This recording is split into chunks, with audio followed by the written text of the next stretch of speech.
আসলেই মাথা ঠিক নাই। সমস্যা হয়েছে কি, গত 3 দিন যাবৎ যে সকল ভিডিওগুলো নেট অন করার সাথে সাথে ফেসবুকে চলে আসতেছে, ইউটিউবে চলে আসতেছে, অর্ধলঙ্গ অর্ধপোড়া প্রায় 60-70% পুড়ে যাওয়া বাচ্চাগুলোর কাতরানো, তাদের বাবা মাদের শোক আর্তনাদ, ভাই বোনদের কান্না হাজারি, এসব এমন একটা ট্রমার মধ্যে দিয়ে যাচ্ছে, লাস্ট 2-3 রাত ঘুমাইতে পারতেছি না। তো তারপরেও আপনারা সবাই জানেন, যারা ইন্টারন্যাশনাল স্টুডেন্ট, বিশেষ করে যারা স্ট্রাগল করে চাকরি পড়াশোনা, তারপরে আমার মতো যারা নতুন উদ্যোক্তা, নতুন নতুন ব্যবসা বাণিজ্য শুরু করে, তাদের অনেক কাজ থাকে ভাই। সকাল 5টা-6টা থেকে শুরু করে রাত 2টা-3টা পর্যন্ত অনেক কাজ করতে হয়। তো আমি আমার জীবনে কখনো রাজনৈতিক আলোচনা, কোনো রাজনৈতিক বক্তব্য কোন স্টেজে দেই নাই। আমি নিজের সামনে দেখেছি 5 ট্রাক বই পড়া লোকজন যা মন চাচ্ছে তাই বলে বেড়াচ্ছে, সমস্যা নাই। এখন এটা নিয়ে ভবিষ্যতে আলোচনা হবে। ভবিষ্যতে যখন কোনো পেজ খুলব, কোনো বিশেষ কোনো রাজনৈতিক দলের হয়ে কথা বলবো, কোনো দলকে বলবো যে আমি ওই দলের লোক, তখন এসব নিয়ে কথা বলবো। এখন সমস্যা হচ্ছে কি, দেশের বাইরে থাকার কারণে আমি যেই জায়গাটা এখন আছি, এখানে বাঙালি লোকের অবস্থা খুব কম, নাই বললেই চলে। যার কারণে আমি বাংলায় কথা বলার সুযোগ পাই না। তো মাঝে মাঝে একটু ফেসবুক অন করলে বা ভিডিও অন করলে কি হয়, একটু বাংলায় কথা বলার একটু সুযোগ পাওয়া যায়। এটা জাস্ট একটা মনের খোরাক। কোনো দলকে বা কাউকে আঘাত করে কথা বলা আমার মূলত উদ্দেশ্য না।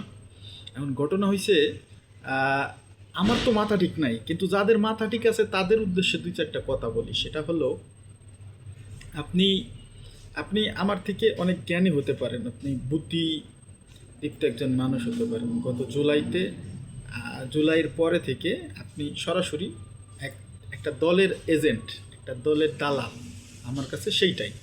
আপনি দেশের বা দেশের মানুষের জন্য আপনার কোনো চিন্তা ভাবনা নাই। আপনি শুধু একটাই ধান্দায় আছেন বা একটাই আপনার চেতনা আছে, সেইটা হলো কি, আপনি বঙ্গবন্ধু এবং শেখ হাসিনার একজন দালাল, স্পষ্ট দালাল। আপনি হয়তো ব্যক্তিগতভাবে কিছু সুযোগ সুবিধা নিয়েছেন বিগত দিনে, যেগুলোর কারণে এখন হয়তো আপনি ওই সুযোগ সুবিধাগুলো পাচ্ছেন না। তাই আপনার আসলে তাদের বিরুদ্ধে কোনো কথা বললে আপনাদের কষ্ট হচ্ছে বা মেনে নিতে পারতেছেন না। তো যাই হোক ভাই, আমি তেমন কোনো সুযোগ সুবিধাগুলো নেই আসলে। তো যার কারণে আমার কথা বলতে সমস্যা হয় না। আর একটা ব্যাপার হলো কি, আমি যতটুকু ইতিহাসের ছাত্র হিসেবে যতটুকু পড়াশোনা করেছিলাম, তাতে আমার ভিতরে অনেক কনফিউশন ছিল। এগুলো আস্তে আস্তে বড় হওয়ার পরে কনফিউশনগুলো ক্লিয়ার হয়েছে। তো আমি শুধু এতটুকু বলতে চাই, বাংলাদেশের যে বর্তমান অবস্থা, যদি 7 মিনিট সুযোগ দেওয়া হয় তাহলে আতিকারা ফিরে আসবে। 7 মিনিট সুযোগ পাইলে গোলাম রাব্বানিরা ফিরে আসবে। 7 মিনিট সুযোগ পাইলে সেকিনান, তারপরে আপনার সাদ্দাম, এরা ফিরে আসবে বাংলাদেশে। যদি 7 ঘন্টা সময় দেওয়া হয় তাহলে শামীম ওসমানরা ফিরে আসবে। হ্যাঁ, ফজলে নূর, তাপস এরা ফিরে আসবে। হ্যাঁ, নিক্সনরা ফিরে আসবে। যদি 7 দিন সময় দেওয়া হয় তাহলে হ্যাঁ, শেখ হাসিনাও ফিরে আসবে বাংলাদেশে। তো এই হলো বাংলাদেশের বর্তমান অবস্থা। এই কথাটা বলার কারণ হলো, আসলে জুলাই মাসের পরে আগস্ট মাসে গিয়ে আমরা যে ডক্টর ইউনূসকে যে সম্মান, শ্রদ্ধার, বিশ্বাসের উপর এত বড় একটা দেশের প্রায় 2,000 লোকের জীবন, প্রায় 40-50 হাজার লোকের আহত, কারো চোখ নাই, হাত নাই, পাও নাই, হ্যাঁ, কারো জীবনের প্রায় বাকি অংশটাই কাটাতে হবে বিছনায় পড়ে। তো এত ত্যাগের পরে আমাদের যেই দেশটাকে আমরা স্বপ্ন নিয়ে তুলে দিয়েছিলাম ডক্টর ইউনূসের হাতে গত 11 মাসে, আমরা আসলে আশা হতো, এটা বলতে কোনো সমস্যা নাই যে আমরা আশা হতো। আসলে সমস্যা হয়েছে কি, যদি জবাবদিহিতা না থাকে কারো কাছে, যদি মনে করেন দায়িত্ববোধের জায়গাটা যদি জবাবদিহিতা তৈরি না করা যায়, তাহলে দেশে সমস্যা সমাধান করা সম্ভব নয়। এখানে উপদেষ্টা পরিষদের যেমন দায় আছে, আমরা যারা সাধারণ মানুষ, সিভিলিয়ান যারা আমরা, তাদের অনেক দায় আছে। তা আসলে একটা দেশের মানুষ, একটা দেশের কালচার 2 দিন, 1 দিন, 10 মাসে চেঞ্জ হয়ে যায় না। একটা দেশের মানুষের কালচার 10 দিনে চেঞ্জ হয়ে যায় না। তার উদাহরণ হলো, আমি 2-3টা দেশ ঘোরার সুযোগ হয়েছে আমার। আমার যতটুকু দেখা, বাংলাদেশের মানুষ তাদের বিভিন্ন ব্যবহার, আচার, কালচার, এগুলোর দিকে বিশ্বে খুব সুনাম অর্জন করেছে আর কি। খুব সুনাম অর্জন করে। যারা অস্ট্রেলিয়া, আমেরিকা বা জার্মানি আমি বলবো যারা উন্নত দেশ সেগুলোর রয়েছে তারা এইসব ব্যাপারে ভালো জানে, ভালো বুঝে। আসলে যেই যত বড় অফিসার হোক বা যত বড় ডিগ্রিধারী হোক না কেন, বিদেশের একটা না একটা কথা দিয়ে আপনাকে সেটা বুঝিয়ে দিবে যে আপনি আসলে বাঙালি, আপনি আসলে দক্ষিণ এশিয়ার মধ্যে অন্যতম শ্রেষ্ঠ একটি জাতি আর কি, ঠিক আছে? তারা সেটা বুঝিয়ে দেবে আপনারে কোনো না কোনোভাবে। তো যাই হোক, আমি এতটুকু বলি যে আসলে অনেক কাজ থাকে আমাদের। আমরা সকাল 5টা 6টা থেকে শুরু করে রাত্রে 2টা 3টা পর্যন্ত আসলে ঘুমানোর আগ পর্যন্ত অনেক কাজ করতে হয়। তারপরে যারা আমার মতো ইন্টারন্যাশনাল স্টুডেন্ট আছে, আবার যারা নতুন নতুন ব্যবসা শুরু করতে যাচ্ছে, আমার মতো যারা উদ্যোক্তা, যেমন আমি আর আমার ফ্রেন্ড একটা ব্যবসা শুরু করতেছি। এখানে আমি স্টুডেন্ট বিষয় হওয়ার কারণে অনেক আইনি জটিলতা আছে। তো আমরা চেষ্টা করতেছি, অলরেডি প্রায় 30,000 রিঙ্গিত অলরেডি প্রায় ইনভেস্ট করা হয়ে গেছে। এখন আশা করতেছি খুব তাড়াতাড়ি সমাধান ওগুলো হয়ে যাবে। কিন্তু সমস্যা হলো আমি যে বাঙালি এটা আসলে আমাকে বুঝিয়ে দেওয়া হবে, আপনি সেটা যত উন্নত দেশেই যান না কেন।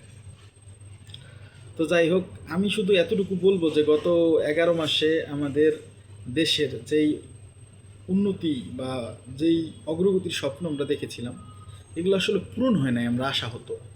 কিন্তু আমরা এতটুকু স্বপ্ন দেখতেই পারি। হ্যাঁ, এই প্রজন্মের যেই যেই যেই প্রজন্ম আই হেট পলিটিক্স বলা লোক, যারা জন্মের পর থেকে কোনো রাজনৈতিক মিটিং মিছিল সংগ্রাম বক্তৃতা এগুলো দেয় নাই, করে নাই, হ্যাঁ, তাদের কাছে আসলে এখন রাজনীতিটা নিয়ে যে মাথা ব্যথা গত আগস্ট মাস থেকে শুরু হয়েছিল, আস্তে আস্তে সেটা নিভে যাচ্ছে। তো যাই হোক, একটা সতর্কবাণী আপনাদের জন্য, যারা আসলে ভাবতেছেন শেখ হাসিনা আসবে না বা আওয়ামী লীগ ফিরবে না, তাদের জন্য এতটুকু বলি, ভাই 7 মিনিট সময় দেন, আর 7 ঘন্টা সময় দেন, আর 7 দিন সময় দেন, দেখেন কি হয়। ঠিক আছে? আপনারা 65% ভোট আছেন যারা আওয়ামী লীগ চায় না, আর তাদের কথা অনুযায়ী যদি 35%ও ধরে নেই যে আওয়ামী লীগের রিয়েল ভোটার যারা চায়, তাদের কিন্তু তারা একতা, তাদের ঐক্য, ইউনাইটেডটা অন্যরকম একটা লেভেলের। তাদের 7 মিনিট 7 ঘন্টা 7 দিন সময় দিয়ে দেখেন কি কি করবে, তারা চিন্তাই করতে পারবেন না। আপনাদের এই তথাকথিত ঐক্য, হ্যাঁ, চারটা দলের কমিটি নিয়ে সরকারি ভবনে নিয়ে জুস খাইতে খাইতে হাসতে হাসতে যে ছবিগুলো দিতেছেন না, হ্যাঁ, কেউ আবার দেখতেছি গলায় কাঠ না ঝুলেই সরকারি ভবন থেকে ছবি তুলে দিতেছে, যেটা 2 দিন 3 দিন যাবৎ খুব সমালোচনার ঝড় চলতেছে। আপনারা জাস্ট খালি ওয়েট করেন। আপনারা যদি ঠিক মতো দেশ হ্যান্ডেল না করতে পারেন, তাহলে হয়তো আজকের কথাগুলো বলার কারণে, বিভিন্ন পোস্ট দেওয়ার কারণে আমার জীবনও হুমকির মধ্যে চলে যাবে। তো সেই জায়গা থেকে এই সচেতনতাটা করা আসলে আপনাদের, যদি যদি এখন পর্যন্ত মনের ঐক্যটা না হয় আপনাদের, ওই তথাকথিত ফেসবুক বা ছবি তোলা, ওই যে উইংস, প্রেস উইং সাংবাদিক সাহেব, হ্যাঁ, তার আসলে কবে আসলে জ্ঞান হবে আমি বুঝতেছি না। তারা ডক্টর আসিফ নজরুল গতকাল 8 ঘন্টা 9 ঘন্টা ছাত্রদের রোষানলে পড়ে আটকা ছিল। সচিবালয়ের মতো জায়গায় গেট ভেঙে ছাত্ররা ঢুকে যাচ্ছে। এসব শুরুমাত্র। আপনি যদি শক্ত হাতে দেশটাকে হ্যান্ডেল করতে না পারেন, আবারও বলছি, চিন্তাই করতে পারবেন না ওরা কি কি করতে পারে আপনাদের। ঠিক আছে? ওদের ঐক্য, ওদের ওদের একতা, এগুলো আসলে অন্য লেভেলের। হ্যাঁ, কারণ তারা আসলে সুবিধা নিয়েছে, সুযোগ নিয়েছে, তারা খাইছে আওয়ামী লীগেরটা, তা এখন তো তারা সুযোগ পেলে সেটা দিবেই, তাই না? যাদের মনে করেন পেশা নাই, তাদের কি বলবো, তাদের তো কিছু বলার নাই। যাদের পেশা আছে, সরকারি চাকরিজীবী, তারা পর্যন্ত পাগল হয়ে গেছে ভাই আওয়ামী লীগকে ফিরিয়ে আনার জন্য। তারা পাগল হয়ে গেছে একদম। আমি আশ্চর্য হয়ে যাই যে আওয়ামী লীগকে ফিরিয়ে আনার জন্য যারা পাগল হয়ে গেছে, সরকারি চাকরি করতেছে রানিং এখনও সে, অথচ সরকারি চাকরিজীবীদের যে একটা আইন আছে, সরকারি বিধি, কি বিধিমালা সরকারি চাকরিজীবীদের জন্য, একদিন আলোচনা করছিলাম এর আগে।